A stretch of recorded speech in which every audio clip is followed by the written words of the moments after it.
Electrochemistry से ये question है, थोड़ा बहुत आयनिक इक्विलिब्रियम भी इसमें मिक्स है। देखते जाए, इस क्वेश्चन में कुछ हिंट्स हैं, उन हिंट्स को यूज करके आपको ये एक्सप्रेशन निकालना है जो आपको इसने निकालने को बोला है कि इसकी वैल्यू कितनी आएगी। ये एक्सप्रेशन की वैल्यू पूछी है आपसे कि दो एसिड है, एक एच है, एक एच है और एक एच वाई है। दोनों के पीके का अगर मैं डिफरेंस निकालूं तो वो कितना आएगा। इंटीजर टाइप क्वेश्चन में ये पूछा हुआ था। ठीक है जी। तो ध्यान से देखना हिंट्स क्या क्या दे रखे हैं। एक तो ये हिंट दे रखा है आपको, तो मैं इन सब हिंट्स को लिखते चलता हूं जो क्वेश्चन में गिवन है। सबसे पहला हिंट आपको क्या दे रखा है, सबसे पहला हिंट आपको ये दे रखा है कि दोनों आपका जो x माइनस और जो y माइनस है दोनों के लेमडास बराबर हैं। तो अगर मैं आपसे बोलूं तो आपको हिंट क्या है कि lambda not of x minus और lambda not of y minus ये आपको गिवन है। इसमें अच्छा मैं थोड़ा सा मॉडिफाइड करता हूँ, इस हिंट में एक चीज मॉडिफाई कर देता हूँ। क्या, लेट्स से कि मैं lambda naught of h plus ion दोनों तरफ ऐड कर दूं, है ना। तो ऐसे में क्या होगा, ऐसे में ये होगा, आई कैन से कि इस हिंट से मैंने एक और नई चीज निकाल ली कि lambda not of H X वो किसके इक्वल है, lambda not of H Y के इक्वल है। तो वैसे हिंट तो मेरे को ऊपर वाला दे रखा था, लेकिन ये इसकी शायद मेरे को जरूरत पड़ेगी क्वेश्चन में, तो इसलिए मैंने ऐसे लिख लिया। बाकी देखते हैं, जैसे भी जिस भी फॉर्म में जरूरत पड़ेगी आगे क्वेश्चन में यूज कर लेंगे। तो ये सब गिवन डाटाज मैं यहाँ पे लिखता चल रहा हूँ क्वेश्चन में। दूसरी बात क्या दे रखी है, दूसरी बात आपसे दे रखा है कि molar conductivity of a solution of a weak electrolyte H x जो कि है 0.01 molar is 10 times smaller than that of the molar conductivity of the HY। अच्छा, तो आपसे ये क्या क्या कह रहा है, कह रहा है कि जो मोलर कंडक्टिविटी है आपकी किसकी, HX की, वो 0.1 टाइम्स है किसकी, मोलर कंडक्टिव ऑफ HY की। तो एक ये हिंट आपको क्वेश्चन में गिवन है।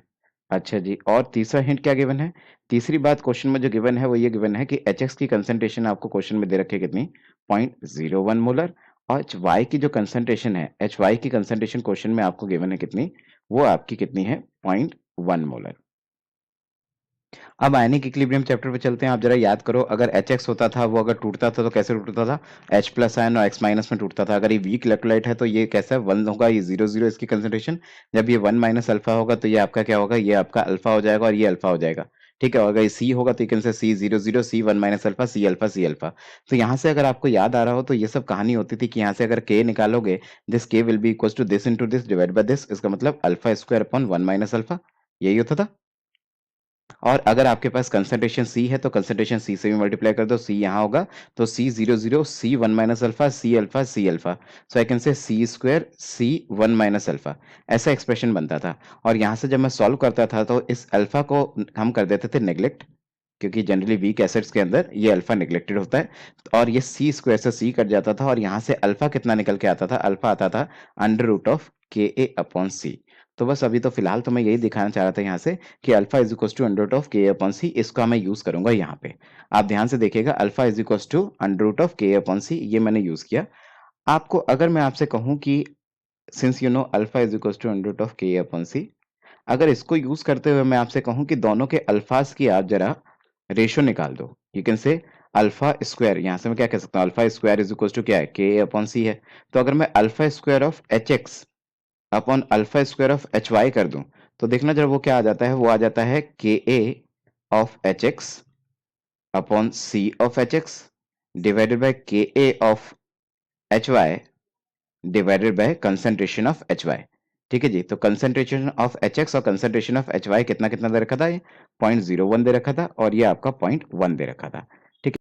अच्छा, और एक और बात यहाँ पे लगाई जा सकती है जो कि आपको ऑलरेडी पता है कि अगर मोलर कंडक्टिविटी अगर मैं बात करूं, उसको अगर अल्फा से रिलेट करूं तो एक फॉर्मूला होता था, अगर आपको याद आ रहा हो, कि अगर मैं क्या कर दूं, अगर मैं ऐसा कुछ कर दूं कि अल्फा इज इक्वल्स टू क्या होता था, वो होता था molar conductivity at some concentration C divide by limiting molar conductivity. ये एक फॉर्मूला हुआ करता था, आपको याद आ रहा हो तो इसको अगर मैं देखूं तो यहाँ से मेरे पास क्या आ जाता है, यहाँ से मेरे पास आ जाता है कि ये जो मोलर कंडक्टिविटी है ये एक्चुअली किसके इक्वल होगी, ये होगी आपका alpha into limiting molar conductivity, यही होगा।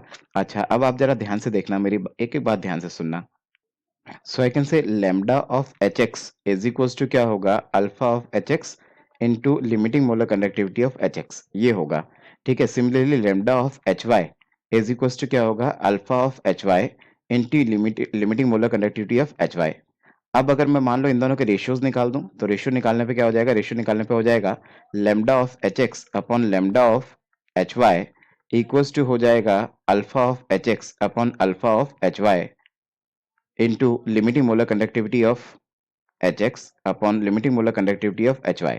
आपको मैंने ऊपर पहले ही प्रूफ किया था, यहाँ पे मैंने थोड़ा सा एक्सप्रेशन साइन अलग लिए थे, लेकिन मैंने पहले ही प्रूफ किया था कि ये दोनों आपस में इक्वल है। Limiting molar conductivity of Hx, limiting molar conductivity of Hy आपस में इक्वल है, तो ये दोनों कट गए आपस में।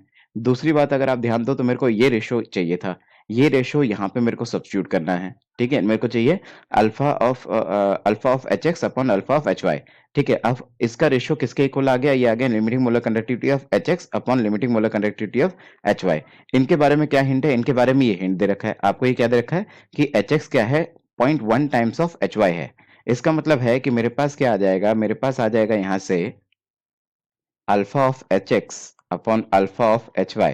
ये किसके इक्वल हो जाएगा? ये इक्वल हो जाएगा, कितना था? ये 0.1 टाइम्स ऑफ दिस था Hy, दैट्स वाई ये 0.1 के इक्वल हो जाएगा। तो सीधा सीधा मैं ये कह सकता हूँ कि यहाँ से उठा के इसको मैं यहाँ डाल सकता हूँ, तो ये कितना हो जाएगा? ये हो जाएगा 0.1 का स्क्वायर इक्वल्स टू क्या हो गया? Ka upon Ka of Hx upon Ka of Hy equals to क्या हो गया? Sorry, not equals to, in fact यहाँ पे क्या हो जाएगा? यहाँ पे हो जाएगा ये मल्टीपल ऑफ 0.1 अपॉन 0.01। तो ये भी कट के क्या आ जाएगा? ये कट के सीधा 10 ही आ जाएगा। तो ये हो जाएगा 0.1 का square equals to Ka of Hx upon Ka of Hy into कितना? 10 इंटू हो गया 10। इसको अगर आप ध्यान से देखो तो अगर मैं दाऊं तरफ माइनस का लॉग लगा दूं तो आपको सिंपली आपको जो चाहिए था वो आ जाएगा।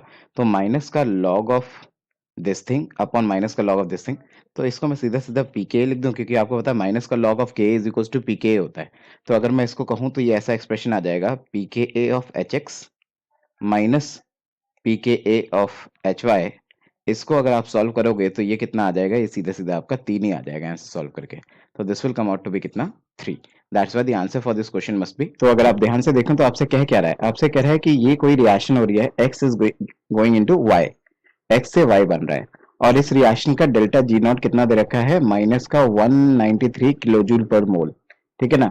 तो इतना आपका फ्री एनर्जी आपका दे रखा है। ओके, कह रहे हैं इतनी energy is use for this reaction, इस रिएक्शन को कराने के लिए जो यहाँ से एनर्जी रिलीज हुई है ना, ये एनर्जी यूज हो गई ये रिएक्शन कराने में।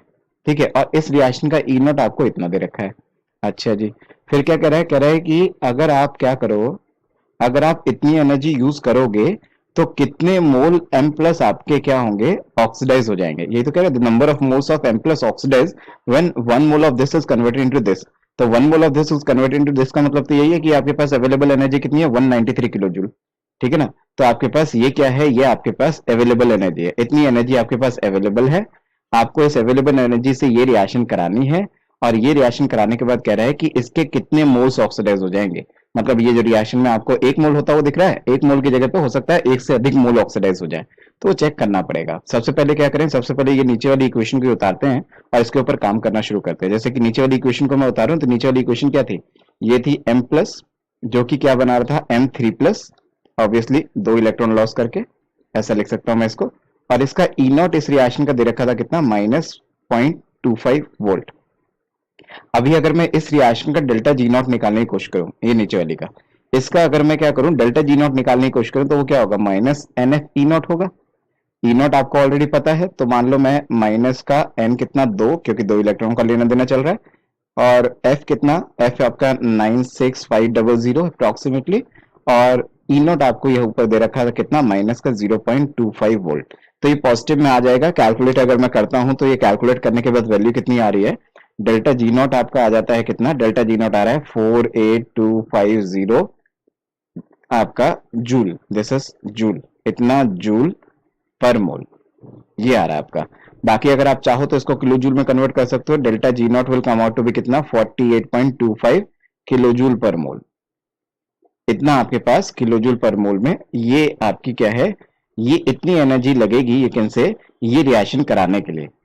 तो आप नीचे वाले रिएक्शन के लिए अगर यूनिटरी मेथड लगाने की कोशिश करो तो आप क्या कह रहे हो? आप कह रहे हो इतनी एनर्जी जब लगती है तब जाके आपका 1 मोल ऑक्सीडाइज होता है। तो यू कैन से 48.25 किलो जूल एनर्जी जब लगती है तब जाके आपका 1 mole of m plus oxidize होता है।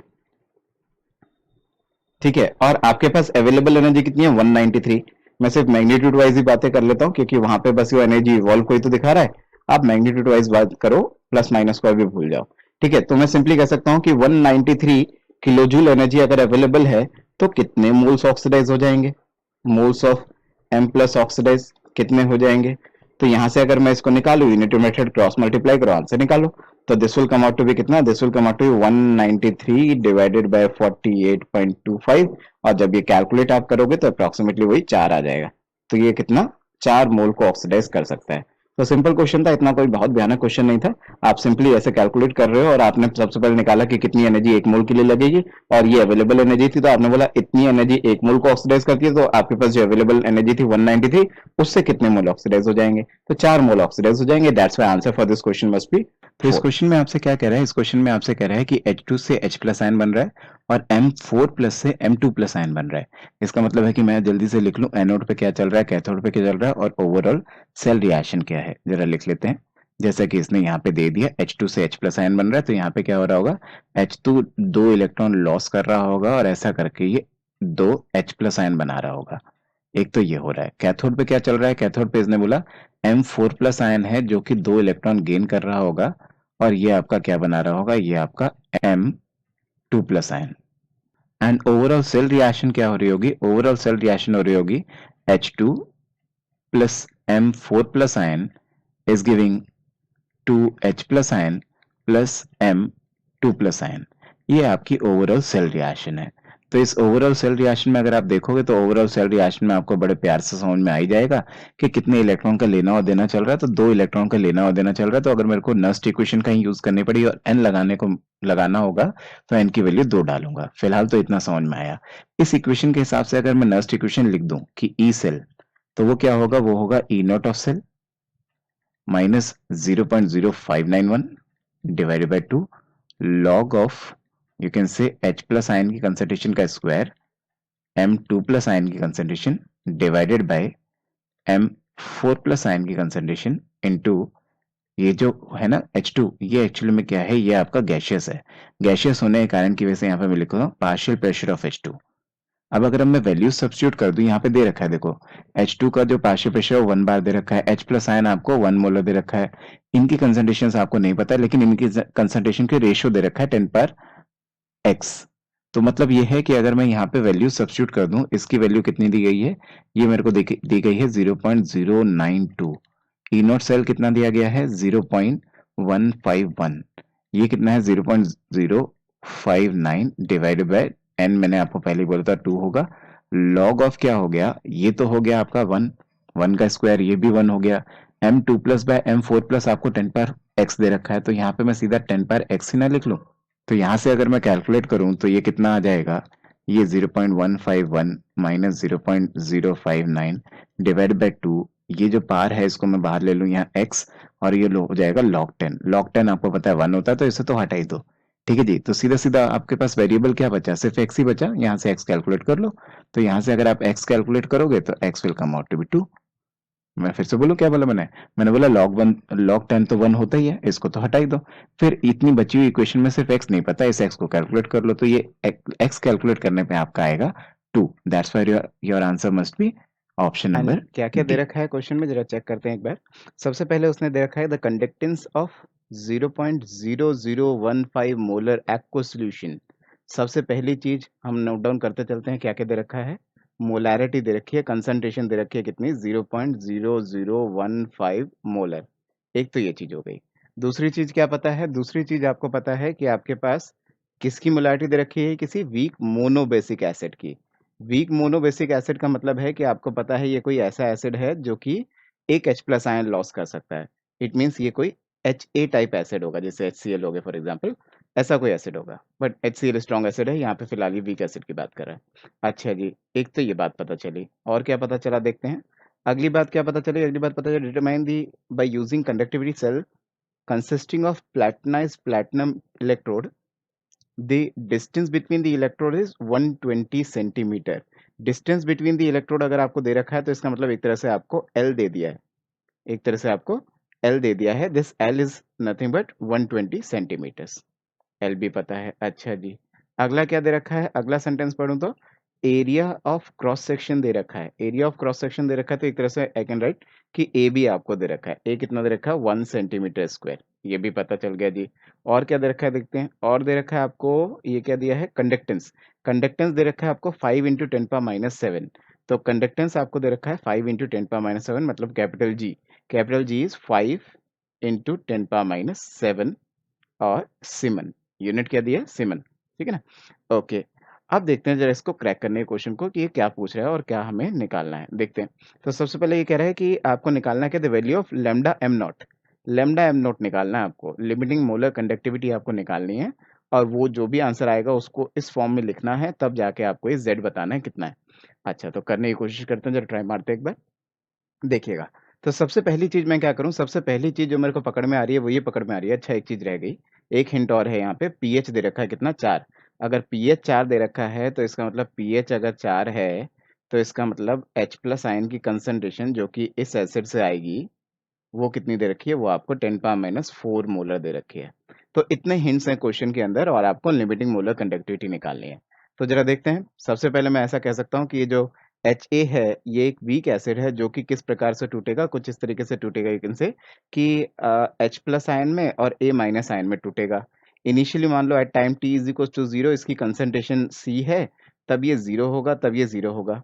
फिर कुछ समय के बाद क्या होगा, कुछ समय के बाद इक्विलिब्रियम एस्टेब्लिश हो जाएगा, इस सी में से 1 माइनस अल्फा, मतलब सी में से सी अल्फा जाएगा और ये सी अल्फा बन जाएगा, ये सी अल्फा बन जाएगा। ये सब मैंने इसलिए किया, इतनी मेहनत इसलिए करी कि मेरे को यहाँ से H प्लस आयंस निकालने थे। तो ये जो H प्लस आयंस यहाँ पे हैं, ये कितने आ गए? ये आ गए सी अल्फा। तो ये कितने आ गए? C alpha. अब ये H plus ion C alpha है, ठीक है जी। और ये सी अल्फा हमें क्वेश्चन में हिंट में दे रखा था कितना है? 10⁻⁴ के इक्वल है, 10⁻⁴ के इक्वल है। सी मेरे को कंसंट्रेशन पहले से ही पता है, ये हमारी कंसंट्रेशन सी है, ठीक है जी। तो इसको अगर मैं रख दूं 0.00 कितना 15 into alpha is equal to 10⁻⁴, और alpha is equal to 10⁻⁴ by 0.0015, इतना तो आ गया हमारा अल्फा। तो एक चीज तो हमने अभी तक फिलहाल निकाल ली, अल्फा निकाल लिया। अच्छा जी, दूसरा हिंट यूज करने की कोशिश करते हैं, जरा देखिएगा। नेक्स्ट हिंट क्या है? नेक्स्ट हिंट ये सब जो दे रखा है इससे क्या पता चला, इस हिंट का यूज क्या है? इस हिंट से आपको के पकड़ में आएगा। के का फॉर्मूला क्या होता है? के का फॉर्मूला होता है G into G star, that is K is nothing but equals to your conductance G into G star. क्या होता है? जी स्टार आपका सेल कांस्टेंट होता है, वो सेल कांस्टेंट की वैल्यू क्या होती है? एल बाय ए, ठीक है जी। तो अगर ये वैल्यूज मैं यहाँ पे सब्स्टिट्यूट कर दूं, 5 इंटू 10⁻⁷ ये हो गया। अच्छा जी, एल कितना दे रखा है? एल 120 दे रखा है सेंटीमीटर में, और ये आपका कितना 1 दे रखा है सेंटीमीटर में। ओके जी, यहाँ से हमारे पास के पकड़ में आ गया। अब निकालने की कोशिश करते हैं जो ये हमसे निकलवाना चाह रहा था, that is limiting molar conductivity. अब जरा निकालने की कोशिश करते हैं लिमिटिंग मोलर कंडक्टिविटी। तो लिमिटिंग मोलर कंडक्टिविटी कैसे निकलेगी, जरा ध्यान से देखिएगा। तो लिमिटिंग मोलर कंडक्टिविटी निकालने के लिए मैं ऐसा कर सकता हूँ यहाँ से कि आई कैन से कि पहले लेमडा एम निकालूं। लेमडा एम का फॉर्मूला क्या होता था? लेमडा एम का फॉर्मूला होता था के इंटू 1000 डिवाइडेड बाय कंसंट्रेशन और यू कैन से मोलैरिटी, जिसमें से के अभी अभी हमने निकाला, वो कितना निकाला? वो हमने निकाला 5 इंटू 10⁻⁷ इंटू 120, ये तो हो गया हमारा के, into 1000 divide by molarity. Molarity कितनी है? 0.0015, ये आ गया आपका लेमडा एम, ठीक है जी। ये आपका लेमडा एम आ गया। दूसरा क्या, इस अल्फा का भी यूज होगा, क्योंकि इस अल्फा का क्या यूज है? इस अल्फा से आपको फॉर्मूला मिला, alpha is equal to lambda M at concentration C divided by lambda M not. मतलब क्या? Molar conductivity as concentration C divided by molar conductivity, that is limiting molar conductivity lambda M not. तो यहाँ से अगर मैं देखूं तो limiting molar conductivity की क्या फॉर्मूला आ जाता है? Limiting molar conductivity is nothing but lambda M at some concentration C divided by your alpha. तो इन दोनों की अगर मैं वैल्यूज यहाँ पे सब्स्टिट्यूट कर दूं तो lambda M at concentration C, ये आपका क्या है? ये सब है।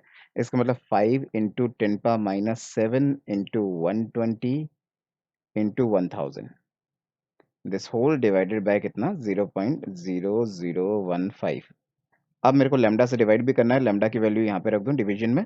तो लेमडा की वैल्यू अगर मैं डिवीजन में रखूं तो ये कितना आ जाएगा? आ जाएगा 10⁻⁴ और 0.0015। यहाँ अगर आप कैंसिलेशन करोगे तो आपको देखिएगा, देखो बहुत सारी चीजें कट जाएंगी, जैसे ये पूरा पूरा कट रहा है, ठीक है जी। ये आपके कितने आ गए? 1 2 3 4, 4 जीरो ये हो गए, 4 ये ऑलरेडी हैं, तो नीचे 10⁻⁸ हो गया, ये 10⁻⁷ है, तो ये भी ऑलमोस्ट कट जाएगा, एक 0 रह जाएगा, उसको बाद में एडजस्ट कर लेंगे।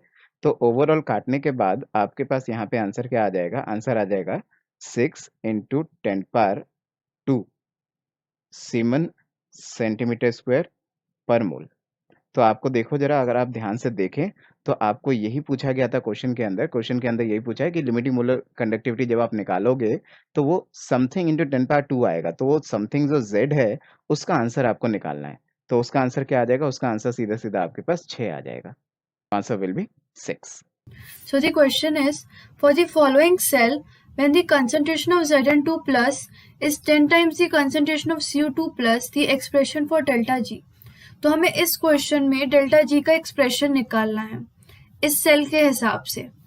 हमें पता है delta G is equal to delta G not plus 2.303 RT, where the change in standard Gibbs free energy is equal to minus F E naught of cell, where N is the number of electrons transferred, F is the Faraday constant, and E naught of the cell is the standard electron potential of the cell.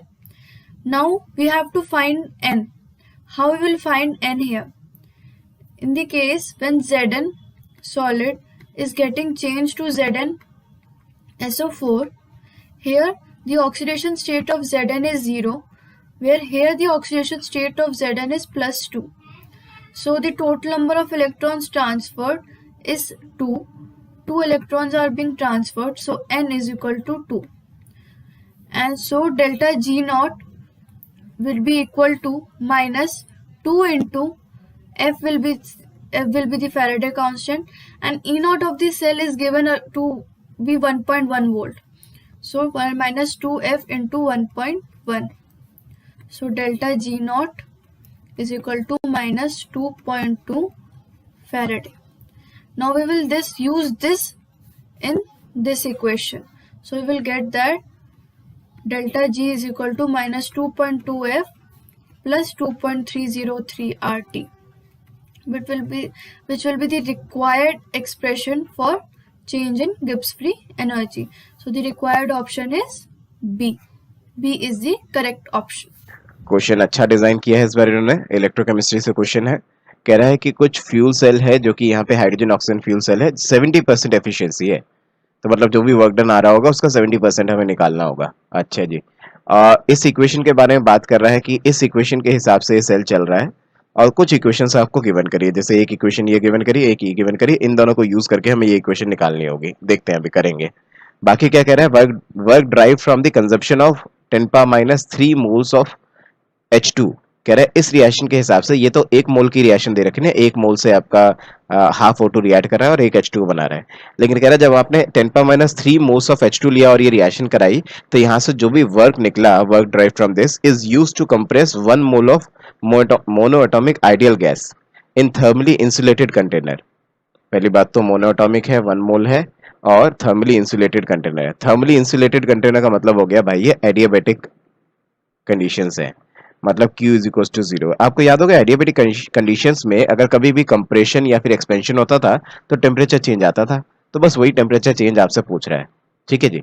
अच्छा, तो बहुत भयानक तो नहीं है, लेकिन फिर भी थोड़ा सा दिमाग लगाने वाली इक्वेशंस तो है, क्वेश्चन तो है, तो क्वेश्चन थोड़ा ठीक ठाक है। देखें जरा, सबसे पहले तो इस इक्वेशन को बनाने की कोशिश करो। ये इक्वेशन कैसे बने? ये इक्वेशन बनाने के लिए आप क्या करो, इस इक्वेशन को मल्टीप्लाई बाय 2 करो पहले तो, और फिर उसका रिवर्स करके इसमें ऐडअप कर दो, या फिर मैं कहूँ मल्टीप्लाई बाय 2 करके इससे माइनस कर दो। तो अगर मल्टीप्लाई बाय 2 करता हूँ तो हो जाएगा 4H प्लस आयन, ये हो जाएगा 4 इलेक्ट्रॉन, ये हो जाएगा 2H2, और E नॉट पे मल्टीप्लाई बाय 2 का कोई फर्क नहीं पड़ता, वो फिर भी 0 का 0 रहेगा। ठीक है जी। 4 इलेक्ट्रॉन कट जाएंगे, माइनस करने पे 4H प्लस आयन से 4H प्लस आयन कट जाएंगे, और ये जो 2H2 है वो इस तरफ आ जाएगा। तो अगर मैंने जो अभी तक बोला, आपको क्या बोला कि इसको मल्टीप्लाई बाय 2 करूं और इससे माइनस कर दूं, या तो माइनस कर दो या फिर रिवर्स करके एडअप कर दो।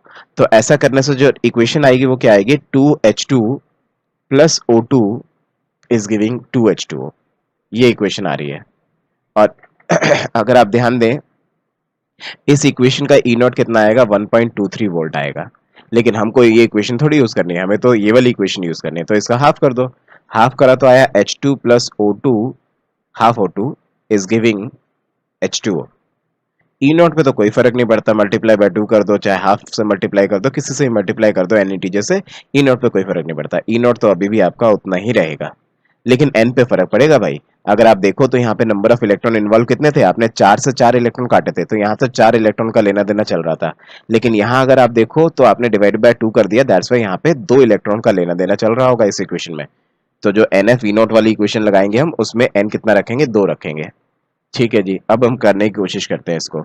देखना, सिंस यू नो कि जो वर्क है वो एक्चुअली में किसके इक्वल्स टू हो जाएगा, वो डेल्टा जी नॉट के इक्वली हो जाएगा। ठीक है ना, क्योंकि आपका फ्यूल सेल से जो भी वर्क हो रहा है उसकी बात कर रहा है ये।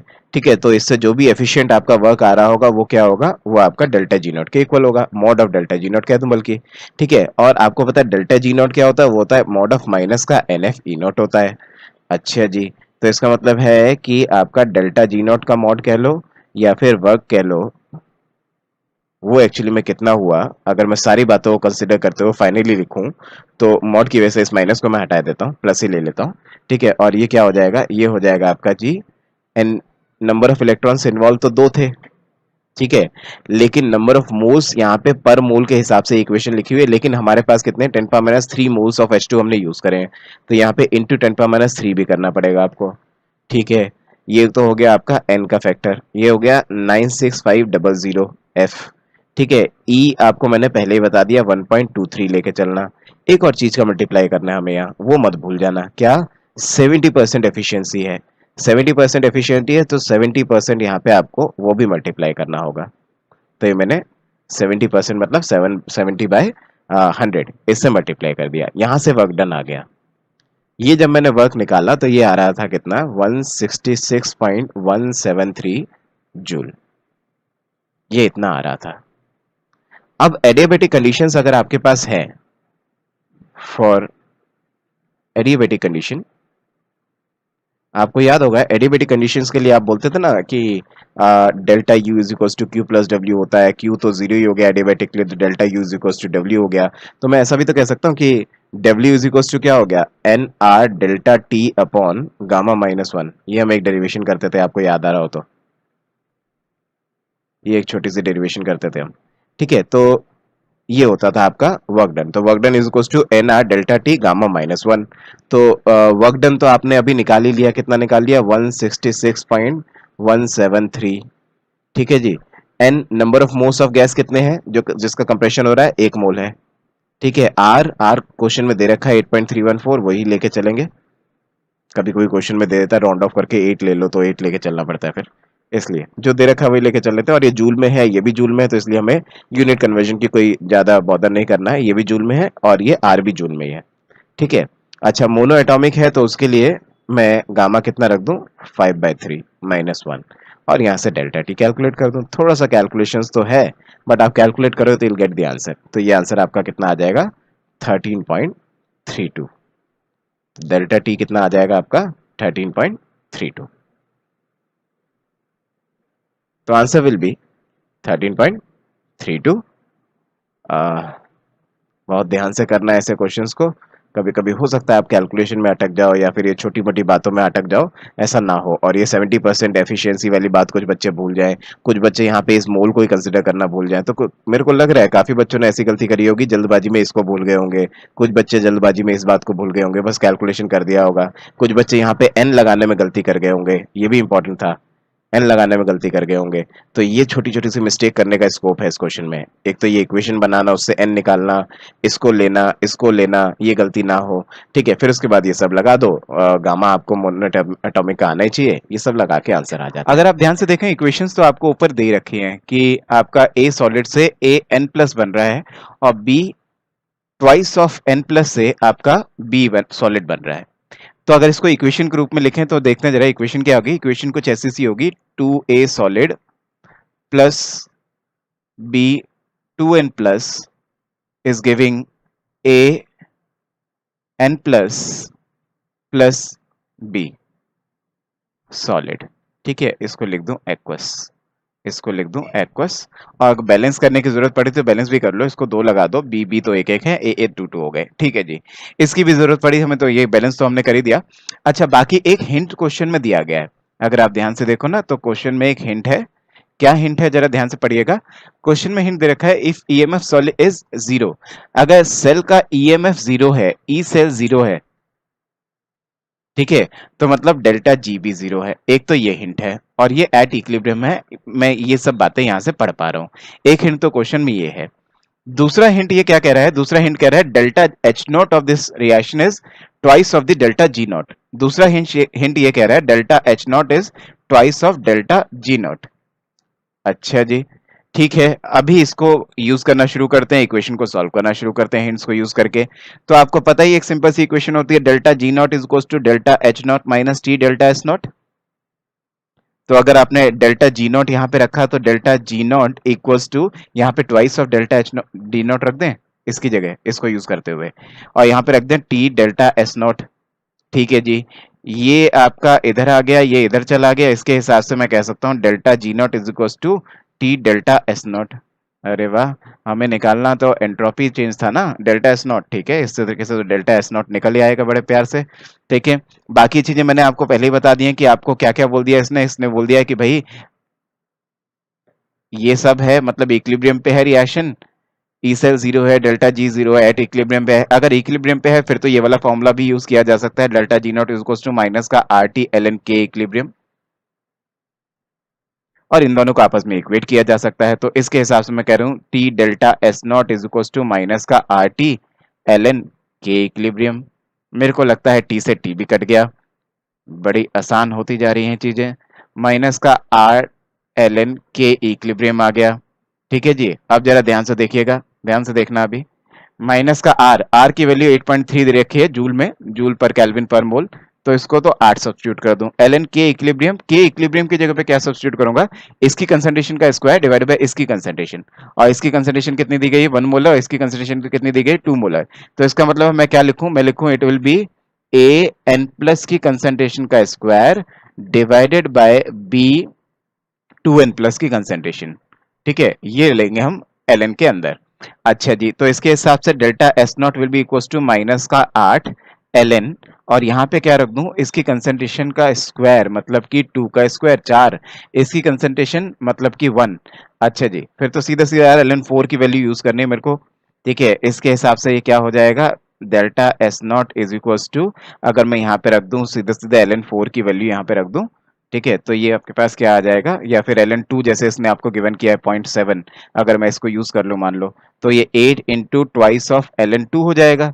एल एन 2 की वैल्यू 0.7 सब्स्टिट्यूट कर दूं तो delta S not is equal to minus का 8 इंटू 2 इंटू कितना 0.7 हो जाएगा। यहाँ से आंसर आ गया जी मेरे को जो निकालना था, माइनस का 11.62 जूल पर केल्विन।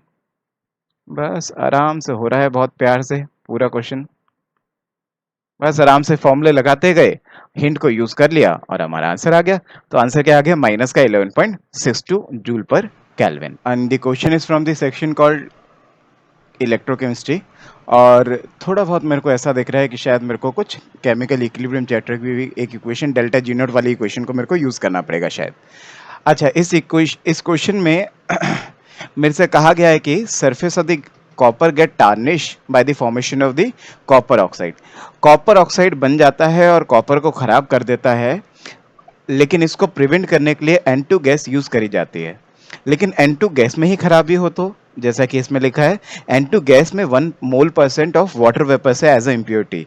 अगर N2 गैस के अंदर 1 मोल % ऑफ वाटर प्रेजेंट हो एज ए इम्प्योरिटी, तो अगर इसी के अंदर पानी होगा तो ये पानी क्या करेगा, इस कॉपर को ऑक्सीडाइज कर देगा।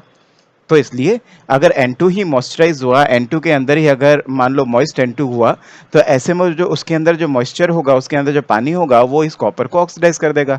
हम ये चाहते हैं कि इस रिएक्शन में ये ऑक्सीडाइज ना हो। तो ये आपसे पूछ रहा है कि ये जो H2 है, इसका पार्शियल प्रेशर हम कितना रखें मिनिमम, सो दैट कि ये रिएक्शन रुक जाए या ये रिएक्शन ना हो। ठीक है जी, तो वो मिनिमम प्रेशर आपको निकालना है। ठीक है जी। अच्छा, दूसरी बात क्या, कुछ काफी सारे हिंट्स दिए गए हैं, शायद कैलकुलेशन को आसान करने के लिए सब हिंट दिए होंगे। आर की वैल्यू इसने 8 दी है, 8 जूल पर केल्विन पर मोल। log 10 की वैल्यू 2.3 दे रखी है और 1 बार टोटल प्रेशर दे रखा है, वो एक्चुअली शायद यहाँ पे काम आ जाएगा। 1 मोल % ऑफ वाटर वेपर कह रहा है ना ये। अच्छा ठीक है, चलो अभी बताएंगे इसके बारे में हम।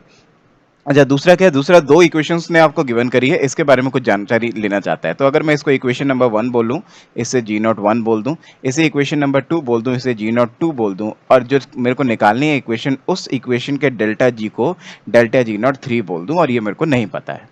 लेकिन अगर मैं इन दोनों इक्वेशंस को ध्यान से देखूं तो मेरे को ये नजर आ रहा है कि अगर मैं क्या करूं, ऊपर वाली इक्वेशन में से नीचे वाली इक्वेशन को माइनस कर दूं, ऊपर वाली इक्वेशन में से नीचे वाली इक्वेशन को माइनस कर दूं, तो I will get this equation. ठीक है ना। तो अगर इन दोनों इक्वेशन को आपस में माइनस कर दो तो I will get this equation, जिसकी वजह से मैं लिख सकता हूं कि delta G03 will be equals to delta G01 minus delta G02।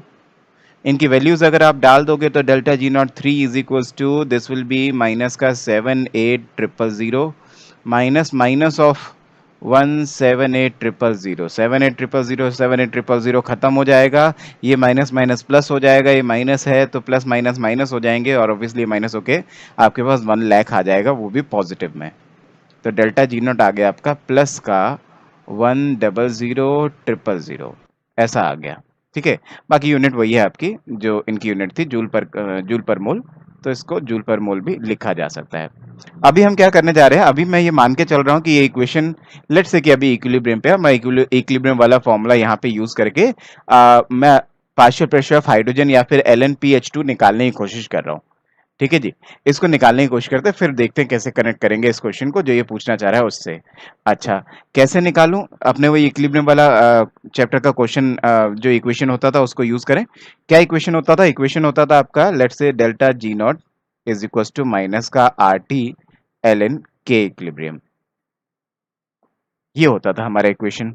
अच्छा जी, डेल्टा G0 ये वाला यूज करूंगा मैं, क्योंकि इस इक्वेशन के ऊपर ही सारी बातें चल रही हैं, तो ऑब्वियसली इसको लिखूंगा कितना 1 लाख माइनस का R की वैल्यू उसने आपको दी है 8, टेम्परेचर कितना दिया है, टेम्परेचर आपको इसने दिया है 1250 kelvin, this is the temperature. अच्छा तो इट इज 1250 केल्विन। अच्छा जी, उसके बाद ln K इक्विलिब्रियम। अच्छा जी, यहां से अगर मैं निकालने की कोशिश करूं तो ये आपका पास क्या आ रहा है, ये आ रहा है 1 लाख इक्वल्स टू माइनस का दिस विल बी कितना 1 2 3 4 आई थिंक ऐसा, it will be ln K equilibrium. ठीक है, 4 जीरो से 4 जीरो काट दो, you will get ln K equilibrium equals to क्या, इक्वल्स टू माइनस का 10, यू कैन से, ऐसा कह सकते हो। अच्छा जी, यहीं से आगे की बात पकड़ने की कोशिश करते हैं, ध्यान से देखिएगा क्या क्या होगा। यहां से आप आगे की बात पकड़ने की कोशिश करो। ln K इक्विलिब्रियम आपके पास क्या आ गया, आपके पास आ गया माइनस का 10। अब ln K इक्विलिब्रियम किसके इक्वल होगा, ये तो सॉलिड है, इनको तो हमें कंसीडर करना नहीं है, ये गैशियस है, ये गैशियस है, इनको कंसीडर करना है। तो इसकी जगह पे क्या लिख दूं, इसकी जगह पे लिख दूं ln K इक्विलिब्रियम की जगह पे मैं यूज कर रहा हूं partial pressure of H2 by partial pressure of H2O gaseous, H2O gaseous में है, ठीक है ना, इज इक्वल टू माइनस का 10। अच्छा पार्शियल प्रेशर ऑफ H2O के बारे में एक बात दी गई है जो कि हमारे पास हिंट है, लेकिन ये डायरेक्टली नहीं दिया गया, इसको भी यूज करना पड़ेगा। आप अगर ध्यान से देखो तो आपको क्या दिया गया, आपको इसने बोला mole percent is equal to 1 mole percent of the total thing. तो ऐसे ही अगर आप ध्यान से देखो तो आपको क्या समझ में आएगा, आपको ये समझ में आएगा कि since PV is equal to NRT है, ठीक है, T constant, R constant, V constant, तो P is proportional to N होगा। तो अगर आपको 1 मोल परसेंट दिया है तो प्रेशर परसेंट भी 1 हो जाएगा।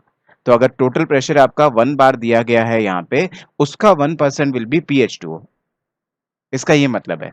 तो 1% ऑफ दी PH2O, तो मैं यहाँ पे क्या कर लूं, PH2O अपना कितना रख लूं, इसको ले लूं कितना, इसको तो ऐसे ही रहने दो जैसे कि मेरे को ये नहीं पता है, और इसको ले लूं 1% ऑफ 1% ऑफ 1 तो 10⁻⁻2 हो गया, इक्वल्स टू माइनस का 10। ठीक है जी, यहां से मैं निकालूं क्या, यहां से मैं निकालूं अपना ln PH2, तो ln PH2 will be equals to क्या हो जाएगा, will be equals to I can say plus का 2 ln 10 इक्वल्स टू माइनस का 10। ठीक है जी, ln PH2 will be equals to क्या हो जाएगा, वो हो जाएगा माइनस का 10 माइनस का 2 ln 10। ठीक है जी, शायद इसलिए ये ln 10 की वैल्यू दे रखी होगी। 2.3 सब्स्टिट्यूट कर देते हैं यहाँ पे।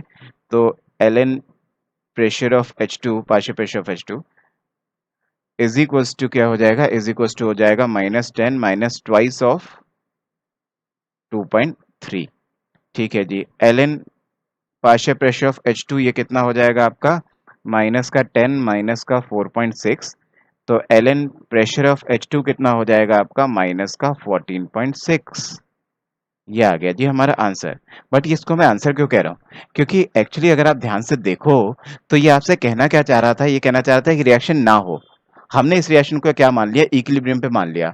अगर इक्विलिब्रियम पे हमने इस रिएक्शन को मान लिया और पार्शियल प्रेशर ऑफ H2 अगर मान लो मेरा इतना आ रहा है, जैसे ही आप पार्शियल प्रेशर ऑफ H2 इस वैल्यू से हल्का से भी अगर ज्यादा हुआ तो ये रिएक्शन ली चार्टेड प्रिंसिपल के हिसाब से बैक साइड चली जाएगी और आपकी रिएक्शन फॉरवर्ड डायरेक्शन में जाएगी ही नहीं। तो इसलिए यही मिनिमम वैल्यू होगी जो जिसको हम कह सकते हैं, इस वैल्यू से जैसे ही आपका पार्शियल प्रेशर इस वैल्यू से हल्का सा भी हाई हुआ वैसे ही आपकी रिएक्शन रिवर्स डायरेक्शन में चली जाएगी, रिएक्शन स्टॉप हो जाएगी। तो मिनिमम वैल्यू निकालनी थी तो हम यही वाली वैल्यू निकाल लेते हैं। इसने ln PH2 ही निकालने को बोला था, हमें PH2 नहीं निकालने के लिए बोला। अगर PH2 भी निकालने को बोलता तो वो भी हो जाता एंटी लॉग लेके। फिलहाल इसने ln PH2 निकालने को बोला था, तो हमारा आंसर क्या आ जाएगा, इट विल बी माइनस का 14.6। तो आंसर विल बी माइनस का जैसे पहला अगर 14.6। उसमें पूछ रखा है, कह रहा है कि इनमें से कौन है चारों में से जिससे आप Mn2+ और Copper2+ आयन को आपस में डिस्टिंग्विश कर सकते हो। ठीक है जी, सबसे पहला वो कह रहा है Mn2+ shows the characteristic green colour in flame. तो इसको मैं सीधा सीधा गलत बोलूंगा कि आप इससे डिस्टिंग्विश नहीं कर सकते, क्योंकि Mn2+ भी और Copper2+ भी दोनों की फ्लेम ऑलमोस्ट ग्रीनिश शेड में ही होती है, जिस कारण की वजह से आप इसको फ्लेम टेस्ट से डिस्टिंग्विश नहीं कर सकते दोनों को। तो पहला स्टेटमेंट तो आपका गलत है जी। अभी इस पे आ जाए सेकंड और थर्ड स्टेटमेंट, मतलब बी और सी ऑप्शन, ये दोनों एक दूसरे के इंटर रिलेटेड है। और आपने एक चैप्टर पढ़ा होगा जहाँ पे हम लोग लैबोरेटरिकल टेक्निक सीखते हैं या फिर टेस्ट सीखते हैं for the cation anion detection. तो वहाँ पे हम सीखते हैं Copper2+ ion about Mn2+ ion, और Copper2+ आयन के बारे में सीखते हैं कि ये आपका कहाँ है, ये आपका सेकेंड ग्रुप का रेडिकल है। जबकि Mn2+ आयन के बारे में क्या सीखते हैं हम सीखते हैं कि आपका फोर्थ ग्रुप का रेडिकल है। ठीक है जी। और सेकेंड ग्रुप के रेडिकल के लिए क्या यूज होता था, आपको अगर याद हो, जब हम इसका टेस्ट करते थे तो सेकेंड ग्रुप के लिए आप यूज करते थे H2S एसिडिक मीडियम में। ठीक है ना, H2S लेके चल लो dilute HCl की प्रेजेंस में। ठीक है जी। जबकि अगर आप इसकी बात करो फोर्थ ग्रुप की, तो वहां पे हल्का सा बेसिक मीडियम देना पड़ता था। तो H2S in the presence of हल्का सा बेसिक मीडियम, और हल्का सा बेसिक मीडियम का कहने का सेंस ये है कि मैं इसमें NH4OH ले लूँ। तो ये टिपिकल से याद रखने वाली बात होती है कि किस ग्रुप में कौन सा रिएजेंट लगता है। तो सेकंड ग्रुप में, जो कि Copper2+ आयन सेकंड ग्रुप से है, वहाँ पे H2S+ एसिडिक मीडियम लगता है, मतलब dilute HCl आप लेके चलते हो, तो आपका सेकंड ग्रुप का एलिमेंट का डिटेक्शन हो जाता है। देन फोर्थ वाले की बात करें, मतलब फोर्थ ग्रुप की बात करें, तो फोर्थ ग्रुप में आपके पास एक्चुअली आपको ज़्यादा से ज़्यादा सल्फर 2- आयन चाहिए होते हैं। यहाँ पे कम सल्फर 2- आयन में भी काम चल जाता है। तो यहाँ पे एक्चुअली होता है क्या है, यहाँ से जो H+ आयन आते हैं वो यहाँ पे कॉमन आयन इफेक्ट दिखा के इस H2S, जो कि बेचारा वैसे ही कम टूटता था, वीक एसिड था, और कम टूटना शुरू हो जाता है, जिसकी वजह से सल्फर 2- आयन यहाँ पे कम कम कम जनरेट होते हैं। ठीक है। जबकि यहाँ पे आप अगर देखोगे तो यहाँ पे आपके पास बेस है, वीक बेस है चाहे ऑल दो, लेकिन फिर भी बेस है। वो H2S को क्या करेगा, H2S को ज़्यादा से ज़्यादा फॉरवर्ड डायरेक्शन में लेके जाएगा, ज़्यादा से ज़्यादा स्प्लिट अप कराएगा, जिसकी वजह से ज़्यादा से ज़्यादा सल्फर 2- आयन सोल्यूशन में आएंगे। तो टारगेट ये होता है कि आपका जो सेकंड ग्रुप है उसको डिटेक्ट करने के लिए आपको कम सल्फर 2- आयन चाहिए होते हैं, फोर्थ ग्रुप को डिटेक्ट करने के लिए आपको ज़्यादा सल्फर 2+ आयन चाहिए होते हैं। तो कम लाने के लिए तो हम लोग यहाँ पे कॉमन आयन इफेक्ट की वजह से क्या कर लेते हैं, यहाँ से इसकी कंट्रोल कर लेते हैं, इसकी कंसंट्रेशन को, यहाँ से कम सल्फर 2- आयन निकलते हैं और ये सब डिटेक्ट हो जाते हैं। और जब इस केस की बात करें तो इस केस में आप बेसिक मीडियम लेके चलते हो। बेसिक मीडियम एक्चुअली में क्या करता है, ये जो भी H+ आयन रिलीज करेगा H2S, उसको कंज्यूम करता जाएगा। और अगर आपका ये H2S जो भी H+ आयन डालता निकालता होगा, मान लो पहले HS- बनाता हो एंड ऑल, फिर उसके बाद ये भी आपस में रिलीज होकर H+ आयन और सल्फर 2- आयन बना दे, तो जो भी H+ आयन बनते होंगे उसको NaOH क्या करता होगा, खा जाता होगा, मतलब कंज्यूम कर जाता होगा, जिसकी वजह से रिएक्शन ज़्यादा से ज़्यादा फॉरवर्ड डायरेक्शन में आ जाती होगी और सल्फर 2- आयन बहुत अच्छे खासे कंसंट्रेशन में हो जाते हैं। तो ये बस फैक्चुअल सी बात है कि सेकंड ग्रुप के लिए आपको कम कंसंट्रेशन चाहिए होती है, फोर्थ ग्रुप के लिए ज़्यादा कंसंट्रेशन चाहिए होती है इसके लिए। इसलिए यहाँ पे एसिडिक मीडियम, यहाँ पे बेसिक मीडियम H2S, जिसकी वजह से मेरे को ये दोनों के दोनों स्टेटमेंट सही लग रहे हैं। बी ऑप्शन भी सही है, सी ऑप्शन भी सही है। रही बात ऑप्शन नंबर डी की, ऑप्शन नंबर डी भी एक तरह का याद रखने वाला ही बात है। आपने याद किया होगा इलेक्ट्रोकेमिकल सीरीज, इलेक्ट्रोकेमिकल सीरीज जहाँ पे इलेक्ट्रोकेमिस्ट्री वाला चैप्टर हम पढ़ते हैं, या फिर 11th क्लास में भी काफ़ी लोगों को याद करा दिया जाता है। तो 11th क्लास का जो एनसीईआरटी के हिसाब से शायद कुछ 7th या 8th चैप्टर है जो रिडॉक्स करके चैप्टर दे रखा है, वहाँ भी कुछ लोग याद करते हैं, और कुछ लोग 12th में आके जब इलेक्ट्रोकेमिकल सीरीज पढ़ते हैं इलेक्ट्रोकेमिस्ट्री के अंदर, वहाँ पे याद करते हैं। तो इलेक्ट्रोकेमिकल सीरीज जहाँ आपने याद किया होगा, वहाँ पे आपने देखा होगा, आपको शायद याद हो, कॉपर, सिल्वर, गोल्ड, इनकी अगर मैं बात करूँ, इन सब के जो रिडक्शन पोटेंशियल होते थे वो पॉजिटिव होते थे, और Mn वाले का रिडक्शन पोटेंशियल क्या होता था आपका, नेगेटिव होता था। इनफैक्ट आई कैन से कि hydrogen as a reference point जो हम मान के चलते थे, hydrogen as a reference point मान के चलते थे इलेक्ट्रोकेमिकल सीरीज में, तो हाइड्रोजन से ऊपर वाले क्या होते थे, पॉजिटिव होते थे, हाइड्रोजन से नीचे वाले आपके नेगेटिव होते थे। तो उस कारण की वजह से आपको यहाँ पे सेम साफ साफ दिख रहा है कि इसका रिडक्शन पोटेंशियल पॉजिटिव, इसका नेगेटिव, तो इसको डिस्टिंग्विश किया जा सकता है इलेक्ट्रोकेमिकल सीरीज के हिसाब से भी, जिसकी वजह से ऑप्शन डी भी आपका सही है। जिसकी वजह से मेरे हिसाब से आंसर आना चाहिए क्या, option number B, option number C, option number D.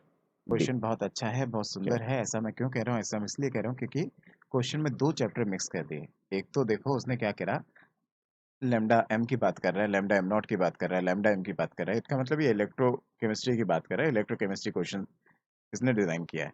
But साथ के साथ उसने क्रिटिकल मिसल कंसंट्रेशन की भी बात करी है, जिससे मैं कह सकता हूँ कि इसने सरफेस केमिस्ट्री को भी कहीं ना कहीं इसमें इंट्रोड्यूस किया क्वेश्चन में।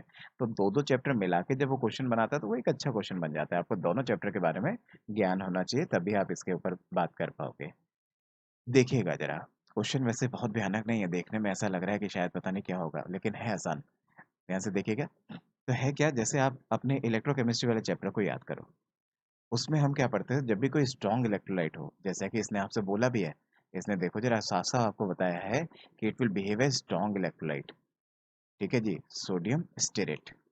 तो सोडियम स्टेरेट आपके पास स्ट्रॉन्ग इलेक्ट्रोलाइट है, और जब भी कभी स्ट्रॉन्ग इलेक्ट्रोलाइट का इस तरह से लैम्डा वर्सेस रूट सी ग्राफ बनाते थे डिबाई इक्वेशन की हेल्प से, डिबाई हकल इक्वेशन की हेल्प से, तो हम लोग ऐसा देखते थे कि इलेक्ट्रोलाइट जाने पे आपकी जो कंसंट्रेशन है वो बढ़ रही है, और इधर से इधर जाने में कंसंट्रेशन आपकी डिक्रीज हो रही है। और स्ट्रॉन्ग इलेक्ट्रोलाइट की जैसे जैसे कंसंट्रेशन बढ़ाओगे, वैसे वैसे उसकी जो मोलर कंडक्टिविटी होगी वो आपकी डिक्रीज होगी। और जैसे जैसे आप उसको डिल्यूट करोगे, मतलब कंसंट्रेशन को घटाओगे, मतलब लेफ्ट, आप इधर राइट से लेफ्ट की तरफ आओगे, तो इसकी मोलर कंडक्टिविटी इंक्रीज होगी, जो कि मैक्सिमम पहुंचेगी यहाँ। तो इसका मतलब ये है कि नॉर्मल सा ग्राफ क्या होता था, कि मतलब अगर आप कंसंट्रेशन बढ़ाओगे तो घटेगा, और कंसंट्रेशन अगर घटाओगे मतलब डिल्यूट करोगे, उल्टा चलोगे, तो ऐसे में कंसंट्रेशन घटाने से आपकी मोलर कंडक्टिविटी इंक्रीज होनी चाहिए। इसका मतलब ग्राफ होना चाहिए कुछ ऐसा सा, जो कि मैक्सिमम अप्रोचिंग पॉइंट आपका ये है, तो इसको बोलते थे लैम्डा एम नॉट। ये लैम्डा एम नॉट पॉइंट है। वैसे लैम्डा एम नॉट के बारे में यहाँ कोई बात नहीं हुई है क्वेश्चन में, बस मैं आपको ये दिखाना चाह रहा हूँ स्ट्रॉन्ग इलेक्ट्रोलाइट का ग्राफ, आपका लैम्डा एम का graph with respect to root C का ऐसा कुछ आना चाहिए। तो मतलब पहली बात तो यहीं से क्लियर हो गई कि भाई ये ऑप्शन तो गलत है, ये तो आंसर होगा नहीं, ये तो आंसर होगा नहीं, इन दोनों में से कोई होगा।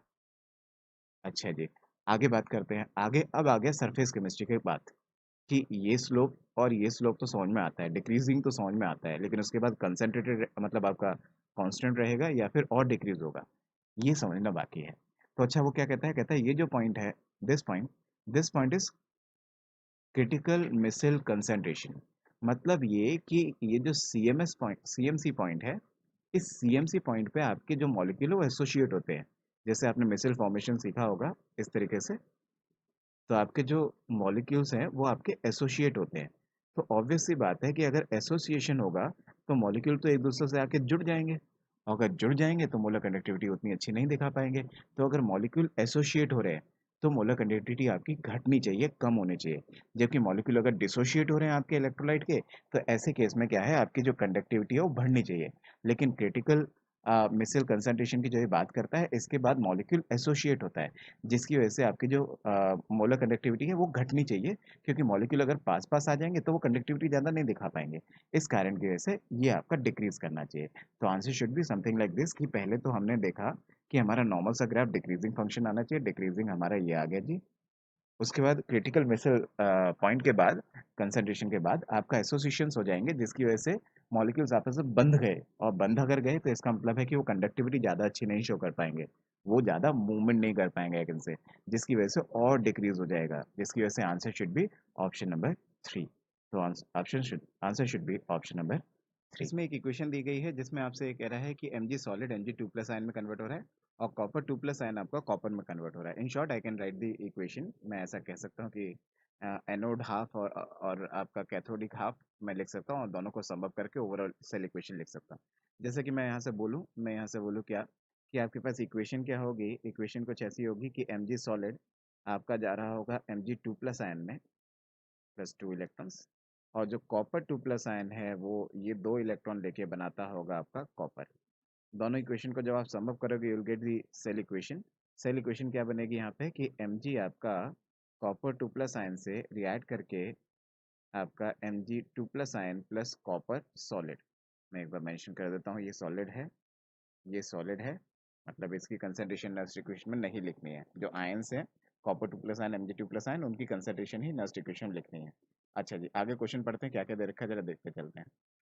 ई नॉट उसने दे रखा है, standard EMF of cell E naught दे रखा है, और कह रहा है कि अगर Mg2+ आयन कंसंट्रेशन 1 ना होके x हो जाए।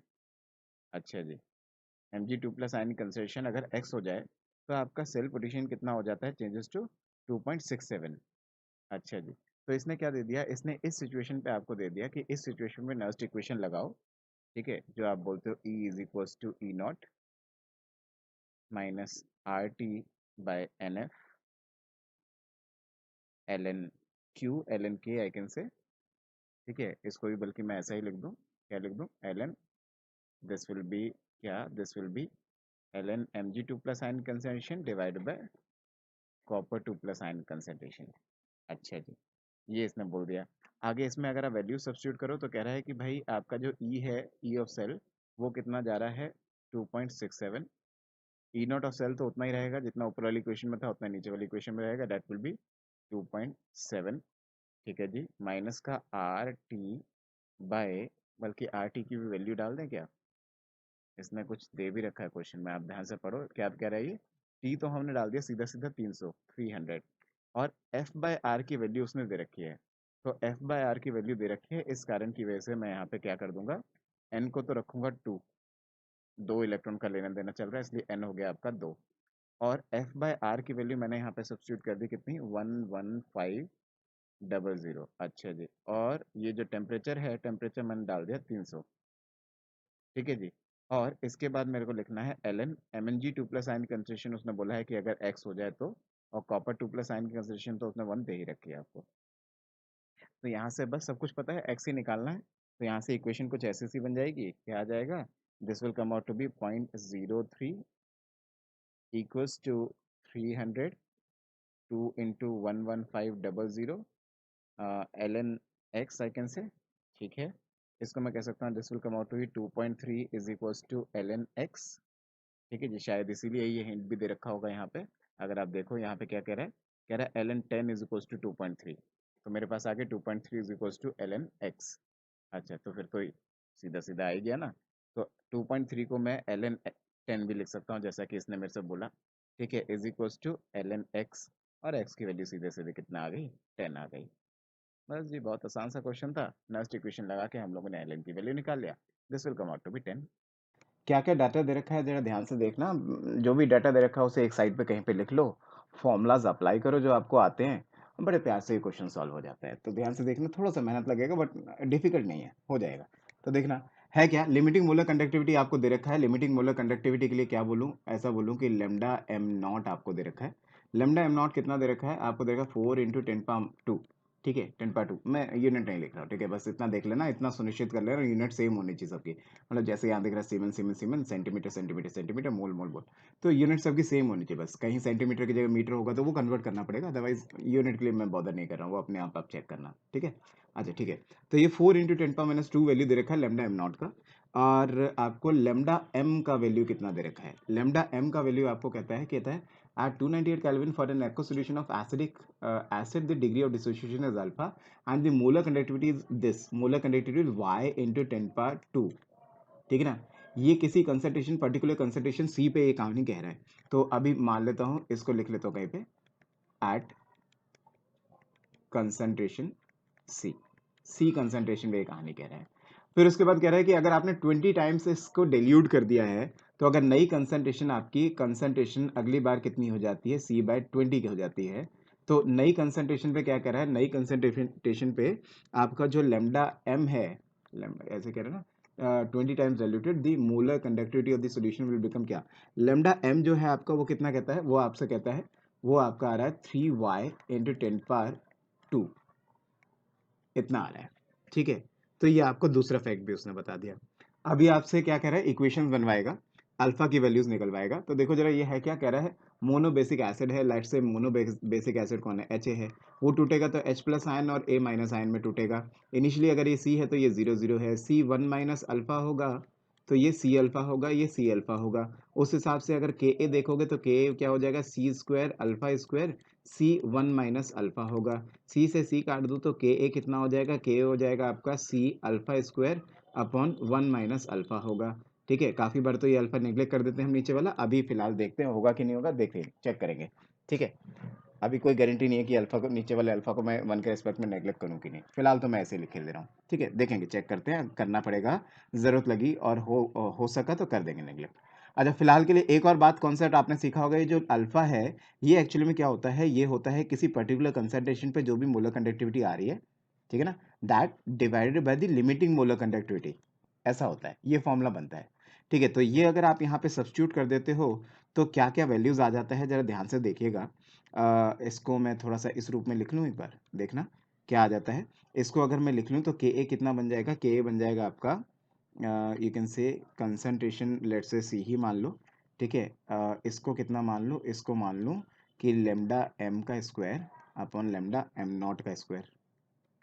ठीक है, और ये हो गया 1 minus lambda m upon lambda m0, ऐसा हो गया। ठीक है, अच्छा, तो यहाँ से Ka जब सॉल्व किया तो वो कितना आया, वो आया C इंटू लेमडा एम का स्क्वायर बाय लेमडा m0, क्योंकि भाई ये वाला जो लेमडा m0 है और इसका स्क्वायर ये आपस में कट जाएंगे।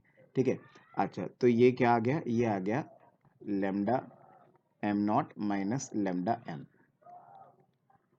ऐसा एक्सप्रेशन बन रहा है, ये एक्सप्रेशन बन रहा है। अब ये एक्सप्रेशन मेरे को दोनों के लिए ट्राई मारना है, एक तो इस वाली कंसंट्रेशन C पे और C/20 कंसंट्रेशन पे, दोनों में मेरे को ये एक्सप्रेशन लिखना है। ठीक है, तो Ka तो मतलब मेंटेन ही रहेगा, Ka तो चाहे आप इससे निकालो, इसका lambda m by lambda m0 करो या फिर ये वाला लेमडा m बाय m0 करो, K तो दोनों से सेम ही आएगा। तो आप K को इक्वेट कर सकते हो, आप बोल सकते हो यहाँ का K निकालूं, यहाँ का K निकालूं तो वो क्या आ जाएगा, वो आ जाएगा कंसंट्रेशन लेट से C। ठीक है, इसका लेमडा m0 कितना है, y इंटू 10⁻², और लेमडा m इतना है और लेमडा m0 कितना है, लेमडा m0 है 4 इंटू 10⁻², और इसको माइनस कर दो, आपस में इन दोनों को माइनस करो तो आया y इंटू 10⁻², 10⁻², मैं बार बार -2 बोल रहा हूँ, -4 इंटू 10⁻², ये आ रहा है।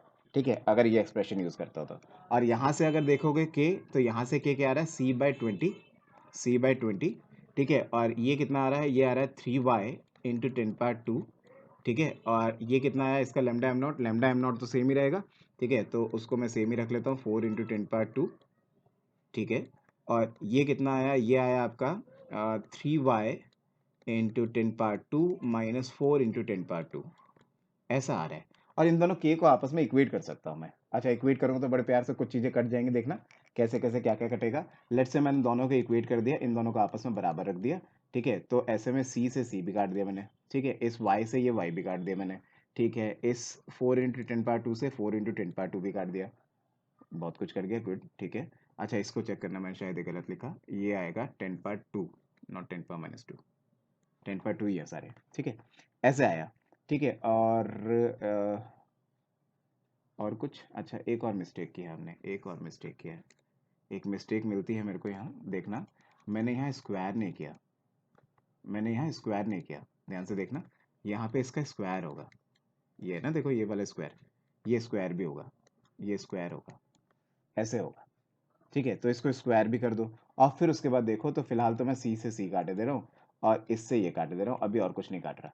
फिर आपस में जरा इक्वेट करूँ तो क्या बनता है, जरा इसको पकड़ो, आपस में इक्वेट करूँ दोनों के को तो क्या बनता है, दोनों के को इक्वेट करता हूँ तो ये आ जाता है y² 10⁻4, जो कि यहाँ से आया y² 10⁻4 is equals two divided by, क्या लिख दूँ, डिवाइड बाय यहाँ का 10 पावर 2 को बाहर निकाल लेता हूँ, ये आ गया y-4, ठीक है, इक्वल्स टू ये आ जाता है कितना, ये आ जाता है 9y² 10 पावर 4 बाय 10 पावर 2, यहाँ से अगर कॉमन निकाल लो तो ये 20 तो एज इट इज रहने दो, इसको कर दो 3y-4, ऐसा कर लो, ठीक है, ये भी आ गया। अच्छा ठीक है, तो इसको अगर आप देखो तो क्या क्या कट जाता है, इससे ये भी कट जाता है, इससे ये भी कट जाता है, और इससे ये भी कट जाता है। ओवरऑल जब आप यहाँ से सॉल्व करोगे, थोड़ा सा मेहनत करना सॉल्व करना, तो यहाँ से जब आप सॉल्व करोगे तो y will come out to be कितना, y will come out to be 44/51, this y will come out to be 44/51, ठीक है, तो ये तो आ गई y की वैल्यू जो आपको यहाँ सब्स्टिट्यूट करनी है, ठीक है। अच्छा दूसरा अगर आप देखोगे, दूसरी चीज़ क्या थी, y अगर आप एक बार आपके पास आ जाता है फिर क्या निकालना था आपको निकालना था अल्फा। अल्फा आप इन दोनों में से कोई सी भी इक्वेशन यूज़ कर लो, चाहिए वाली यूज़ कर लो, चाहिए वाली, और अल्फा निकाल दो। तो वो जब आप यूज़ करोगे तो वो क्या था, वो था lambda m by lambda m not. Let's say ये वाली इक्वेशन अगर मैं यूज़ करूँ, ये वाली इक्वेशन यूज़ करता हूँ तो ये कितना आ जाता है, ये आ जाता है 11/51, जो कि कितना आ रहा है 0.22, ठीक है। तो एक आंसर तो आपका आ गया कितना, ये आंसर तो आ गया आपका 0.22, ये आंसर आ गया आपका 44/51। इसको फ्रैक्शन में निकाल लेना कितना आ रहा है देख लेना। अच्छा पहले तो जरा कुछ बच्चे जिनको बिल्कुल बेसिक इसका लैंग्वेज ही नहीं समझ में आ रहा है, या फिर बिल्कुल क्रैक ही नहीं हो रहा है, स्टार्ट ही नहीं हो पा रहा है क्वेश्चन, उसको समझते हैं जरा कहना क्या चाह रहा है। कह रहा है कि आपने कोई कह रहा है ना कि आपने कोई सोल्यूशन लिया जिसमें x2+ है और y2+ है, ठीक है, और उसमें आपने x की रॉड और y की रॉड डाल दी, ठीक है ना।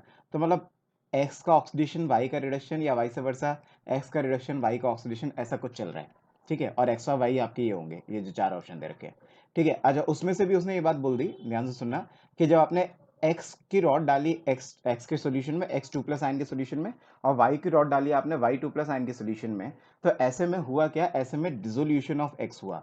मतलब कि उसने ये भी आपको बता दिया कि यहाँ पे हो क्या रहा है, x का तो हो रहा है डिसोल्यूशन, मतलब कि x से बन रहा होगा क्या, x2+ आयन, और 2 इलेक्ट्रॉन छोड़ रहा होगा वो, ठीक है। और आपको पता है लॉस ऑफ इलेक्ट्रॉन कहाँ होता है, एनोड पे।